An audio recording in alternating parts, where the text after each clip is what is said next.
Hey guys, welcome! Today I'm doing a revisited only 10 decks. I done this tag about 6 or 7 months ago and I wanted to see how my practice has changed and if there's some decks that remain in my top 10, my only 10 decks, or if it has changed. And I can tell you right now, it definitely has changed.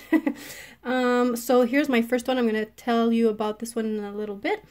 But for my decks, basically, if I only have 10 decks, okay, I wanted decks that were versatile, that provided some spiritual guidance for me or even for predictions as well. And I wanted decks that I could read for myself with and for other people as well, okay? And the other criteria would be, you know, to have the decks that I actually have bonded with along the years and things like that, you know, like the ones that I have a sentimental connection to, I absolutely need in my top 10. Although it has surprised me here that some decks are not included in my top 10. I will show you also the 5 runner-ups to my only 10 decks. Okay, so let's start here. This is my Morgan's Tarot. I absolutely love this deck, okay? And this deck makes me laugh, and I needed this in my only 10 decks. Like, this deck gets me spiritually, like on a... This is basically like my higher self in a deck. I just freaking get it, okay? This deck is so weird. It's called a tarot, but I use it more as an oracle deck. This card came like this damaged. It looks like water damage maybe, but whatever. I love it. This is not the one I use the most, but, you know, when I'm really going through it, I love that there's a weed card. When I'm really going through it, like, this deck just, like, tells me what I need to hear, as hard as that might be. And at the same time, it just makes me laugh. It makes me not take life too seriously and things like that. So I just understand this deck. Definitely need to spend even more time with it, but this is one of my favorite cards here. I just get it, and it gets me. This is my inner weirdo, my inner freak in a deck, okay? When I feel like no one else understands me or have no one to talk to or whatever, I go to this deck. So obviously I needed this in my top 10 decks, or my only 10 decks. I would have to have this. I would miss it so much if I did not have it. It's just one of those decks that I've really bonded with, you know? And I get it, like, it's so cool. The Morgan's Tarot. I just love it. This was made in the 1970s, I believe. I wish I had the original copy of the 1970s. I did saw one on eBay and it was going for like $1,000, so I was like, no thanks. I don't have the box for this, but I love this deck. This is my number 1. Moving on next. So in my only 10 decks, I kind of got decks that all kind of work together, or at least in pairs. So this one would go really well with my Morgan's Tarot. This is the Zen Tarot Zen in French. I have the French edition, but this is the Osho Zen. This deck I absolutely love. This will tell me everything I need to hear when, like, this is psychological deck for me. So when I don't understand what the hell is going on in my life, what do I want, what do I need, what is going on, I go to this deck and I could really trust this deck to tell me how it is, and help me out, okay? Like, this is my therapist. Kind of thing, okay? When I'm having a mental breakdown and things like that, this is the one I go to. It's just so beautiful, and it puts things back into perspective for me. And it's really, really deep deck, you know. I don't really use the guidebook, but intuitively this deck is amazing. You have the keyword here and the images. I mean, you can literally get lost in it. And this is the most accurate deck for me, or one of the most accurate decks, the most truthful decks as well. I don't know, I just love this Tarot Zen. I absolutely love it. So this goes really well with my Morgan Tarot. So this is my second deck that I would have to keep if I only had 10. And I say this every time, but I feel like this deck has found me. I did find it in a thrift shop randomly beside my house near the cash register. I saw it, I was so intrigued, I just had to get it, and I paid $5 for it. So best deal ever. Moving on next, I would have to have my Urban Crow Oracle and my Crow Tarot because I love crows so much. These decks are very honest with me, and I absolutely love it. This is the India version. I believe Hay House has come out with this version. This is the Urban Crow Oracle. I absolutely love it. And I honestly wasn't sure if I just wanted to include my Crow Tarot or also my Urban Crow, because when I think about crows, I'm really drawn and bonded with this deck. This one is a little bit newer, and I don't like the cardstock, so it's getting me a while to actually get into it. But I just love it. Like, it's just so accurate, and I could really trust this deck to tell me what the hell is up, okay? I don't want sugar-coated anything. I want the truth, and, you know, I pull cards to help myself, right? So that's what I want out of a deck. And also, I needed a little bit of a darker deck in my only 10 decks, which is why I included this. There's also a card for pretty much everything, and I love how moody this deck is, along as the with the Crow Tarot as well. It's very moody, and I love it. Perfect for fall as well. So it has like a little bit of darker vibes. I love this deck. I would have to have this if I could only have 10. I wasn't sure about it, you know, so, but whatever. I would have to have it. I would miss it so much. And then this is the one I would really, really, really miss. This is non-negotiable for me. My Crow Tarot. I would have to have it. Absolutely have it. The guidebook is amazing. It's by the same creator. This is the Hay House. No, the GameStop US Games version. I wish I had the indie version, but look at these little crows. How freaking cute are they? And I know a lot about crows, so it's nice to combine my own knowledge with my knowledge of tarot with the guidebook as well, you know. I love these little crows. They speak to me so much, you know. If I'd have to choose between this and my Urban Crow, I would definitely keep the tarot one. I just love, love, love, love, love this deck. It's moody, it's dark, it's honest, it's to the point. And, you know, crows are very magical beings. So this deck to me is very magical. And I go to this deck for guidance when, you know, I need to hear the truth and things like that. I just love the art and the colors and the vibe of this deck. I just love it. I wish the cards were a little bit smaller. But other than that, if you know the US Games cardstock, it's great. I just love these little guys. I just feel like I can talk to them, you know. I just love it. Absolutely love it. My Crow Tarot. I would have to have this. Now this is number 4. Going on to number 5, going a little bit of a different route here. This is my Herb Crafter Tarot. Now, if I have one deck here that I'm still learning and getting to know it, it's definitely this one. But I am someone who loves nature, and I do make, I mean, look at these images. How freaking gorgeous. You see my little rainbow here. But how gorgeous is this? Like, I love the pictures. I think they're paintings. I'm not sure. But I could just use this deck and just be in nature, you know. It really grounds me. And it's a weird deck because I feel like this is a very, like, it's almost like my ancestral feminine bloodline in this deck. Like, I just love it. There's something about this deck. Like, I'm still trying to wrap my head around this deck. I love herbal medicines. I do my own herbal medicine, so a lot of herbs in here I already know about, and this deck definitely has made me learn about new herbs and things like that, and new purposes. And this is just a very, very grounding deck to me. It's a very summer deck though. Most cards remind me of spring and summer.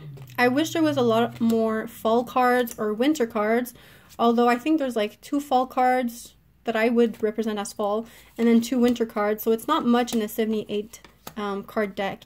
But I am a summer baby. I love summer. It's my favorite season of all. So this deck just speaks to my soul, you know. It's just so calming, so pure, so helpful, comforting. I love that there's also a weed card, and the cannabis is the justice card, so that's amazing. And these images, okay, there's no humans in these cards other than hands for like the court cards, but they're so dynamic. Like, these images are so dynamic. Like, it's just a very intuitive read for me. I would not use this for other people. This is definitely one of my decks that I would personally use for myself. Kind of like with the Morgan's Tarot. I think these are 2 decks that I wouldn't feel really comfortable using for other people, just because how personal they are to me and how kind of new they are.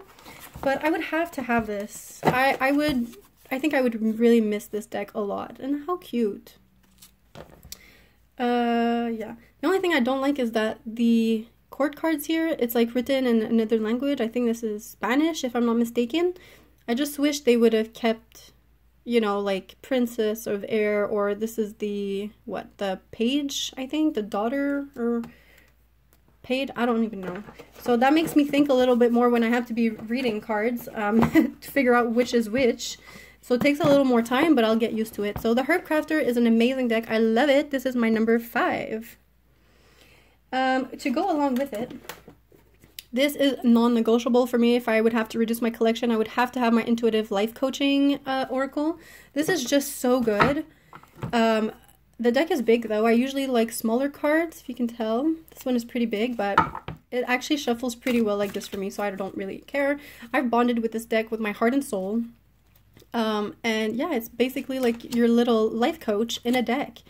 When you're making decisions, when you're going through transitions or changes in your life, this is amazing. It really helps me make the right decisions and to be aware of the things that, you know, you might not be aware of in your day-to-day life. I really feel like this deck helps me be a better person and it helps me understand myself better, you know, my weaknesses, my strengths, my character traits, and all the changes I'm going through, and it definitely helps me make decisions. I love, love, love the artwork here. This deck just speaks to me highly, highly, because you have the keyword, you have a number, you have a key phrase here, but the image is so intuitive for me because I like to read them side by side, and I kind of see like a whole scenario kind of developing throughout the cards. But that's just my way of reading things, and I love it. I absolutely love it. This is a really underrated deck, I feel. No one talks about this. I've never seen anyone else love this deck or even talk about this on YouTube. Yeah, this is one of my top 5. This is non-negotiable. I love, love, love this deck. The guidebook is amazing. Highly recommend this author. You could really see her own spirituality in here, like her wisdom and her own personal growth. I feel she shares that really well throughout this deck, and I really bond to it, you know. So Intuitive Life Coaching Oracle, I love it. And then we have the Animal Tarot cards. Now I use this more as an oracle deck, but this is I love animals, so I have like 2 crow decks. I have a plant deck, and now I have a full-on tarot deck of animals.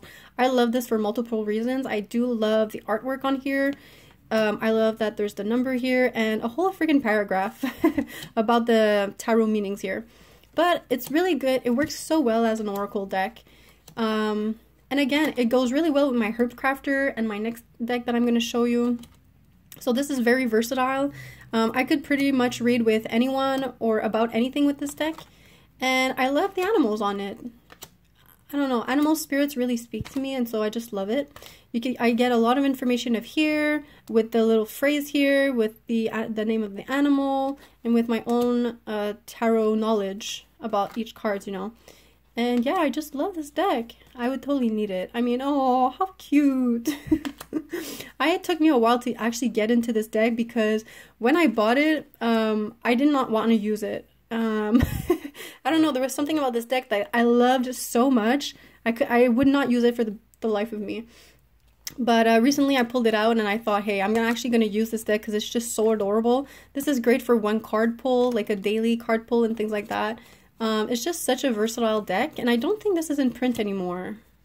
Correct me if I'm wrong, but how cute. I think I would really miss this deck if I didn't have it in my only 10 decks. Comes with a guidebook, never read it. I don't usually read guidebooks. So my Animal Tarot, this is a tarot but also an oracle deck for me. And then, obviously I had to include my Angels and Ancestors oracle deck. This was the deck, my first divination deck, that actually got me into tarot and into oracles. This is the back. I love this deck. It really grounds me, and this is like my ancestor deck. It's really, really powerful for me. I've been through everything with this deck. Through the bad, through the happy, through the excitement, through the unknowing aspects of my life, everything, and this deck has guided me through it. This is my oldest deck, my most used deck as well, and my most precious deck, I would say, just because it kind of started, you know, me reading and things like that, and now I have so many decks. I just still love this deck so much. I could never get rid of it. It has animals, it has guardians, it has teachers. The guidebook is amazing, the messages are amazing, it's very intuitive. This is highly underrated, I feel. And look at that art. I mean, come on. This is also really good for like a a daily card pull. I love it. So yeah, I could read for myself with this and for other people. I mean, it's just highly, highly versatile, in my opinion, in my collection, and in my practice. This is my Eagle card. Every time it pops up like this, I know which one it is because it's damaged, but I still love it. It has my own history, you know, right into these cards. I mean, I just know this deck by heart really right now. So obviously Angels and Ancestors would go really well with my Herb Crafter Tarot, with my Animal Tarot, and even my Crow Tarot. This goes well with everything. I love this deck. We have 2 decks left, and after I'm going to tell you about my runner-ups. Surprisingly, I have here the Oracle of the Radiant Sun. These are astrology cards, and I got this deck a while back, and honestly, I was even thinking, like, I was disappointed because I was not drawn to this deck. I mean, I love it, okay? Like, look at the backs. I love the size. I love how thick it is, how many cards there is in here. I love the images. It's very, like, old school kind of art, I feel. And there's so much to unpack in these cards. Also, the guidebook is pretty... it's good. But these are very intuitive for me. And you have the planet symbol here with the astrology sign with a keyword. And then you usually have like 2 images in one type of thing, like this one, this one, this one. And so I didn't really know how to use this deck. I know that this is such a quirky deck. I love it, just really speaks to me, but I couldn't figure out for the life of me, okay, how to actually use this deck. And I think I'm figuring it out. I think this is really good for like daily events and for predictions about what is concretely going to happen in your life or from that situation and things like that. This is really good for an everyday card pull as well. I do this recently, and I don't know, I just fell in love with this deck, honestly. Like, I really bonded with this deck. It's so accurate. It's kind of crazy. And I just love the art. Like, how weird is it, you know? I just absolutely love it. And when I kind of get stuck, I have the numerology, the houses here to get more information about. The planets, like I said, the signs, the keyword. There's just so much to unpack. That's without even talking about the actual guidebook. I love this deck. I absolutely love it. I would have to have it. This is one of my favorite cards. I don't know what it is about that chameleon with the volcano, with the lady there. It's just so beautiful. I love it. So this is one of those decks that I really needed to take my time with, kind of like with the Herb Crafters Tarot. I really need to take my time with it, but we are developing such a strong bond right now, me and this, my Radiant Sun, that I would have to have it.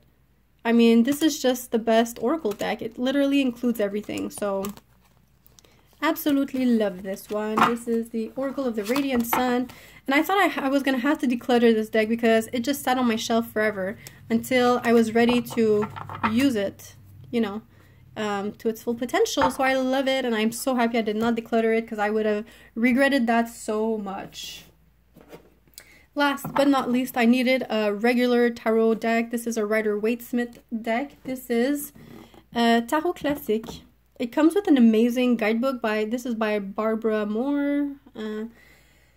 I love the art on here. These bags have personal special meanings to me with the flowers and stuff. I won't get into it here, but look at this. This is the perfect universal deck. I love the images. They're so soft, so bright. I don't know, this deck just comes alive. I did find this in a thrift shop, so I got this secondhand. When I saw it on the shelf, I just had to get it. Like, I knew it. Like, I just freaking knew it.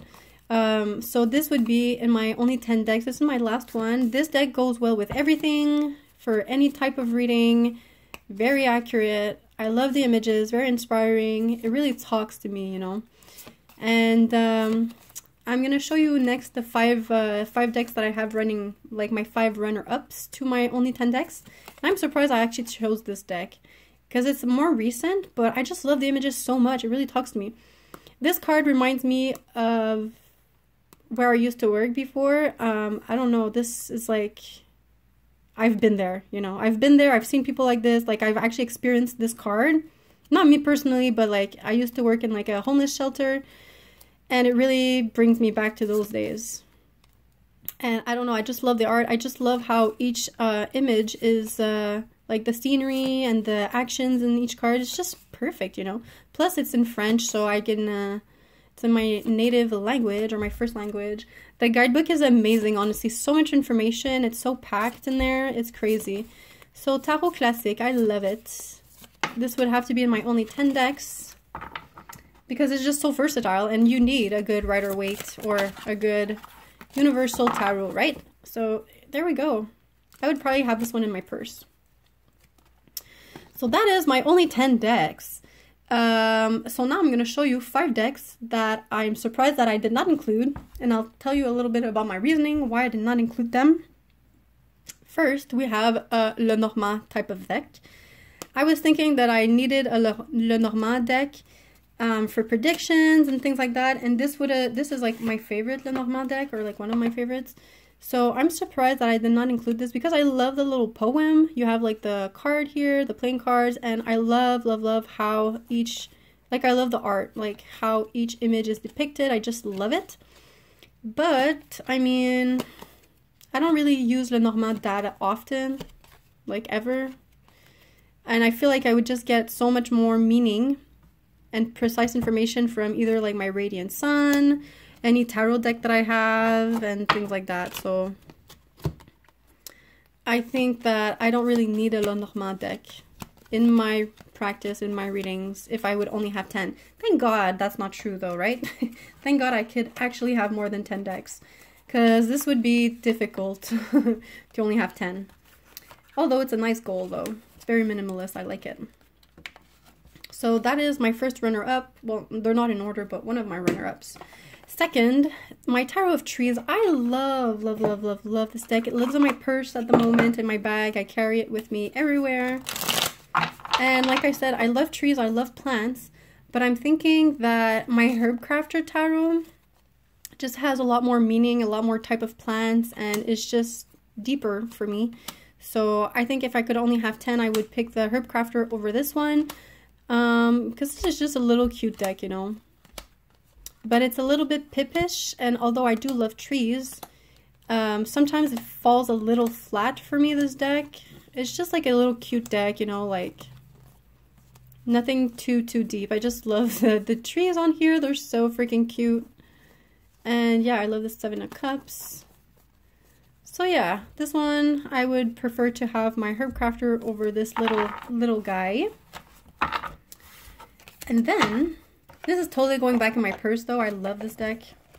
It's a good deck to read for other people because it's not very intimidating and definitely not scary at all, this deck. Well, I take that back. There is like swords and bloods and things like that. Anyways, the next one that I'm surprised I did not include was my Mythical Goddess Tarot.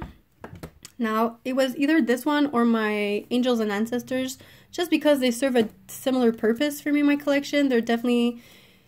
they connect me to my higher self, to my ancestors type of thing, to my inner power.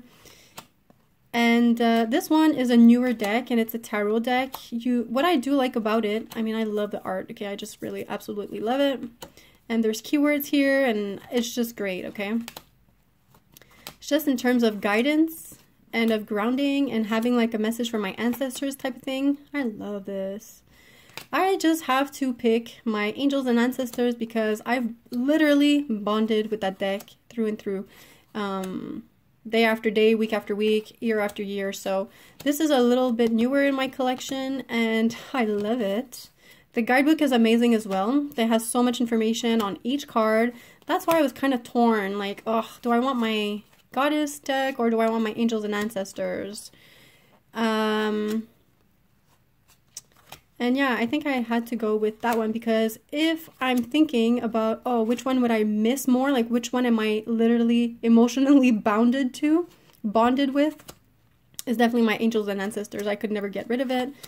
And if I only have 10, you have a choice to make, right? So this one was a runner-up. I love it. Thank God I don't need to, I can keep definitely more than 10 decks. I have so many decks, guys, like it's crazy.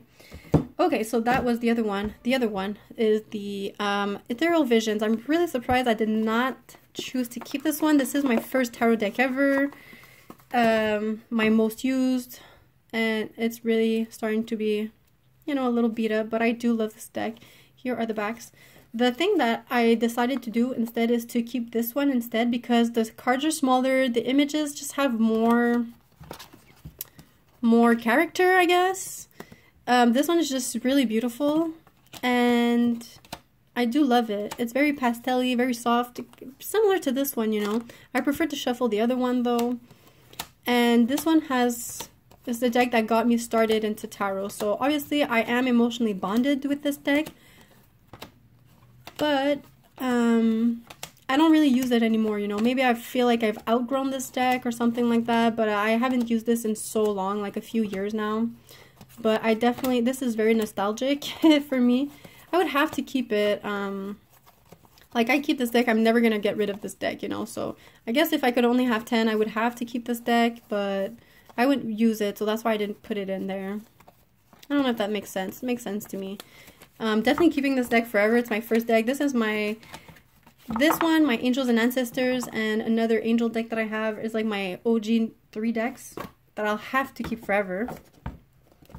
And I feel like I wanted to be a little bit more practical and logical for my choices of my only 10 decks. And then, last but not least, is this one, which is also a newer deck, but it's such a cool deck. I chose to keep my Morgan's Tarot instead, just because it's more intuitive and it makes me laugh, and I just really, really get it. I got this deck on Etsy, and this is a highly, highly spiritual deck. I'm still getting to use it, to know it. Now, this deck can be a little bit overwhelming. This is the kind of deck that I need to have in the box, because I can't have it out. There's too much energy in this deck. I don't really know how to explain it. These are like all geometric shapes. I love that. You have the number here, you have a thing here, and a few keywords. And this is like an activator deck type thing, so you could put your hands over it and kind of, it will activate this energy in your being, okay? And this deck, I've never seen anything like this. I've had my eye on this deck for years now. And I finally decided to get it. The guidebook is pretty amazing as well.